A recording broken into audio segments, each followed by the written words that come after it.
Whip out, whip out, whip out. RDG Ricky coming at you one more time. I should be on American Idol. It's like, nah. Anyways, guys, so once again, my little spiel. If you're new to the channel, consider subscribing. Listen, I'm only going to get better from here, man.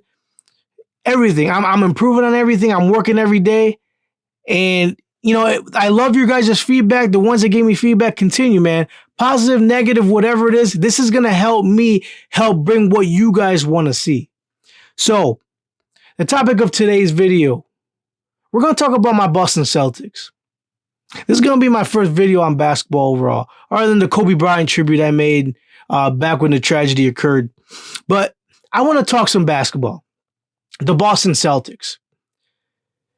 We all know the Boston Celtics as a historic franchise, you know, with all between them and the Lakers and all the championships they've won and just who they are. You know, the Boston Celtics and the Los Angeles Lakers, like comparing to the MLB, it's like the Red Sox and the Yankees. That's what they are to basketball. And they are. There's no arguing that. I don't care what kind of fan you are. If you're a casual fan, you know those two franchises very, very well. They've cemented their legacy in the league forever. And you know what? And they continue to be good. So I got a bone to pick. I really feel like the Celtics are not getting the respect they deserve. I truly believe that. The Boston Celtics are no joke.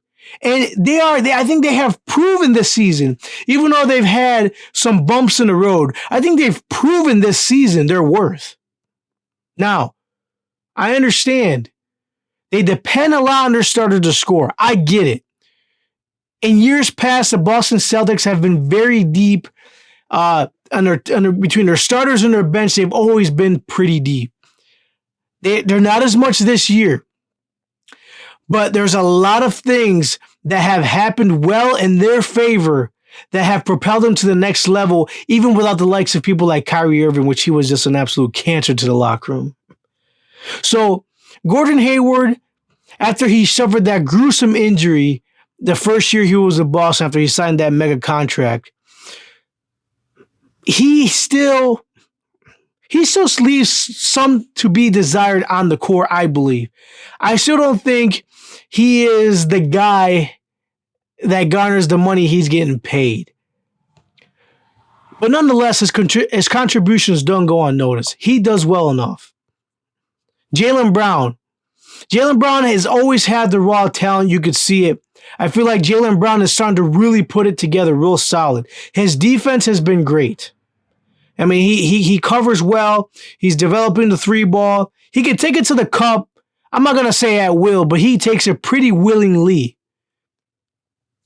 Marcus Smart. You know, Marcus Smart, you know what he kind of reminds me of? Almost like when the Celtics had Avery Bradley. He was that tough-nosed, gritty, great defender that could also contribute on the opposite side on your offense. So Marcus Smart, you saw from college, Marcus Smart has been a horse. He's a horse in the locker room. He's a horse, a hustle guy on the court. The guy makes it happen. That's a guy that you would hate to play against, but you sure as hell want him on your team because that motherfucker gonna knock niggas down for you. That's a fact. So listen, there's too much attention being paid. Listen, the Toronto Raptors, okay. You know, they're the Toronto Raptors. They're having a pretty decent season, whatever. At this point, the Celtics are only a couple games behind them. So, and then, of course, the Milwaukee Bucks having the season they're having. Giannis, he is a man amongst men. He is. The guy, he's starting to reach a level that a lot of us saw him sprinkle earlier in his career.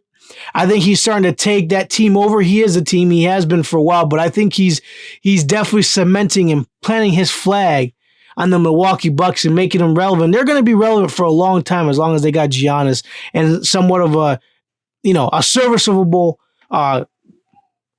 team around him. So I think a lot of the attention is going to the Milwaukee Bucks, and the Celtics are not being respected. Do not disrespect the Celtics, man. I'm telling you, they've played everyone well. They're playing very good basketball. And can we talk about my man Jason Tatum? Oh, how fucking happy and glad I am that Danny Ainge didn't go on and draft Markelle Fultz. Because that would have been one of the biggest flops and biggest horrible decisions that could have been made. As you can see, it didn't work out in Philly. Markelle Fultz, for as high as he was taken, he ain't cutting it. But Jason Tatum, even Jason Tatum is playing at a level that you could see that he could have a potential to get to where it's at. But for the last couple months now, Jason Tatum has been playing at an MVP caliber level. I'm not saying he's going to, listen, don't screw my words up. I'm not saying he's going to be the MVP. He's the MVP for the Boston Celtics right now, and he is playing MVP caliber basketball. The guy has upped his game. I feel like he's playing more efficient, and he's a little bit stronger going to the cup, which I think last year, a lot of the times, he wouldn't go up as strong. His outside game is developing. His overall game is developing. This is a guy that commands attention. This is now a guy that the offense will run through. Now, with that being said, and him being the offense, I still feel like listen, Tias, let's not forget about him. I mean, he is playing very good basketball as well. I mean, he is very, listen, the Celtics are a very versatile team. They can attack you in many ways, and not even to no cap, man. They got a great defense. The Celtics under Brad Stevens, even before that, they have been known for their defense for a while now. And, they got the defense to, they don't have the big man, so to speak, like the Lakers, right?